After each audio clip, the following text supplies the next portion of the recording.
Hey, how's it going? It's DJ Talks here, and I'm gonna take a little different step for my second video here. I think this is gonna be a series that I'm gonna be doing. It's gonna be sort of a story time of some of the things that happened to me while working at Walmart. A lot of it's gonna be funny stuff because there's just some crazy people, some crazy events happening all the time as a Walmart associate, and it's maybe multiple parts, one, two, three, however much I can think of, which I can tell a story pretty well. So, I think the first story I'm gonna tell is of how my coworker was accused of being a racist. Yeah, a little background behind her. She's a very nice lady. There's multiple kids. She grew up in Phoenix, and she was always around minorities like Mexicans, different Hispanics and African Americans. So like, there's absolutely no way she's a racist. She was raised around them and stuff. Well, anyhow, she was over in she was stocking some hair dye, and there was this African American lady there, just standing there for like 30 minutes, apparently looking at stuff over and over. Well, she, my coworker, was like, "Hey, what are you looking for? Can I help you find some stuff?" And apparently, it looked like she pointed to the African American hair dye section, and to which this caused this lady to just freak out at her, just like kept accusing her of being racist. She left the aisle, and she came over and actually got me. I was part of this, and I was just confused at the time until she told me later what was going on. She asked me to get a manager, and I called for a manager, and sure enough, man, the manager she managed to get was, we'll call her Jane Doe. Well, Jane Doe happened to be the grumpiest person I've ever met. She's just an incredibly grumpy person. She doesn't take crap from anyone. So whenever she gets over there to the owl, she's like, basically like, "Hey, this better be good." And she's pretty intimidating. I mean, I'm a 6'3" dude, and she scares me. She's like probably 55 or something. She terrifies me.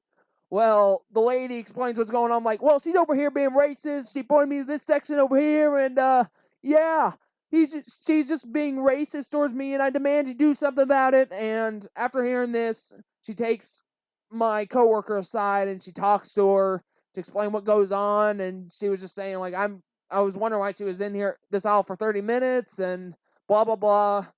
Like, I just tried helping her find some hair dye she might like. And meanwhile, after all that happens, my supervisor or my manager, she goes over there, and yeah, she tells the lady to get out of the store immediately if she's caught in the store again, because she's causing so much problems. She's being so loud. She's yelling at employees and stuff.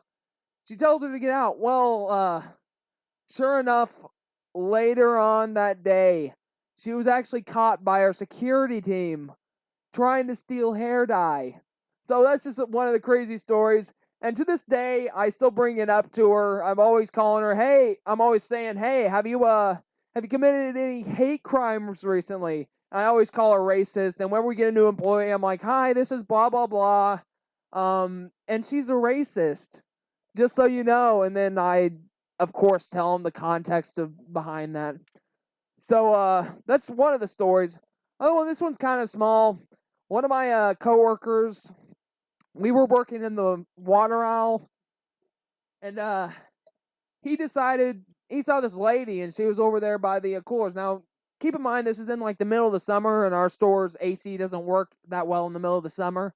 So even though the fridges were, still cold to the temperature they need to be, it was like 70 degrees in pretty much the whole store, like 70, 75 degrees. It was kind of warm.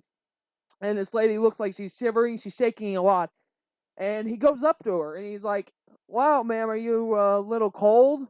And note, she was also wearing like a coat, and she straight up tells him, "No, I have Parkinson's." And I just basically lost it right there. He felt so bad. And I still rub it in his face to this day. Just, oh my gosh. Every so often I'll bring it up like, "Hey, are you feeling a little cold?" Because man, imagine being how you would feel just having talking to a lady and asking if she's cold when it's very obvious she has Parkinson's. I don't know how it didn't run through his head at all. Oh, it was hilarious. So, another thing. This I wouldn't call this funny. It's just kind of this one's kind of bad, but I do make fun of the guy for it. Still, we give him a tough time. So we were out putting some going over to pharmacy, and he had a huge cart of pads. Now he didn't have any cart behind him. He was just carrying this one cart. He was pushing it in front of him, and he didn't have there was no way. I mean, I'm 6'3", 6'4", and I wouldn't have been able to see above this guy's cart. And he was just pushing. He's like 5'6", and he's pushing this, and he goes through the door, and this lady like runs right into the cart. And let me tell you, she goes down. The whole cart of like pads just crushed all over. She's holding her wrist. It turns out later on she broke her wrist, and I'd say she was maybe like 48, 50 at most. But I always still give them crap about like, hey, you run over any old ladies? And I remember that day that you ran over a poor old defenseless old lady and you broke her wrist. Recently, just had to go to court for it and stuff, pretty much on behalf of Walmart, explain what happened. That was all an accident and stuff, and it's all behind them right now. Pretty sure she got a pretty nice payout from Walmart, and yeah, that's just another thing that I sort of make fun of him on. Another thing with the same guy is we were pulling out pallets from a truck, and we have a lot of like heavy pallets, some light ones. Like there's paper goods pallets that you could actually move with your own hands if you wanted to, if you're at the bottom. But we were pulling these all out, and he got a water pallet. Now, no, these water pallets weigh at least half a ton, at least over 1,000 pounds, because that's like a lot of water. And, he's pulling this, and for some reason, this guy is walking backwards with it. Like, no, these trucks go at a slant down. Like, so it's automatically going to gain speed due to, gravity. And these things are going to stop too easy given momentum. So this guy is dragging this thing backwards, and we're on the dock bay is like extremely crappy. So it sort of kind of stops whenever it goes up and it hits it because it goes up at a sharp angle, but then the momentum carries the back thing forward really quick, so it stops and it immediately jumps forward. So this guy was still going backwards as he's going out. This thing stops, jumps forward, runs over his foot. Man, it was ugly. It was horrible. And he takes off his sock, is sitting down, and like his toe was black. Luckily, he didn't break anything. And there was a little bit of blood, but he didn't break anything. He could still walk on it. It's just a testament to show how stupid what he did was. And I still laugh at him to this day about it. And it's just, we're just having some fun. Let's see. Another moment, I would say. Okay, so my cousin got a job working at Walmart. Same team as me, same hours as me. It's crazy, I know. And he was helping put up some shelves with one of my supervisors. And, he was helping this. I was in the same air. I was in the back room with them, but I was like completely off doing my own thing. Next thing you know, I hear a bang. And it turns out there's like blood and stuff.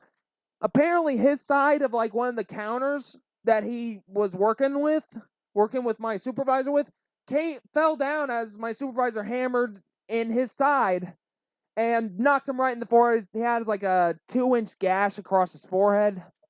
And my supervisor was an EMT before this. So, or not an EMT, he was a firefighter. So he had really good first aid training. So he got a first aid kit. He patched up really well, looked really professional. And he actually had to take him over to the hospital to get it all, stitched up and stuff. And apparently it needed like 3 stitches. But my cousin, he actually told me, like, man, whenever we got there, the doctor says, wow, this was taken care of really well. And man, our supervisor, he will not stop patting himself on the back. It's crazy. He's like, oh, yeah, that was me. That was great patchwork. I sort of had some first aid training with the fire department and stuff. And Yeah, he kind of sounds like, I guess that's not an accurate impression.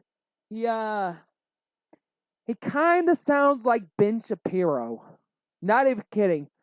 He's like, yeah, I'm sort of a little bit of a first aids guy myself, you know. And this guy's got like, he's like tatted up. He's got like a septum ring, big bull ring. I'd say it's like maybe a 10 gauge or an 8 gauge or something. And he's got his tongue tatted. He's got his nipples tatted. He even told me he got a Prince Albert once, which for those who don't know, I would recommend not looking up that piercing. But yeah, that's about all the time that I have for tonight. I gotta shower, go to bed, etc. I'm a little tired, just got off work. If you like this video and want to see of more of my Walmart stories, just give this video a like, subscribe, you know, just tell me in the comments. And yeah, I will make another video on it.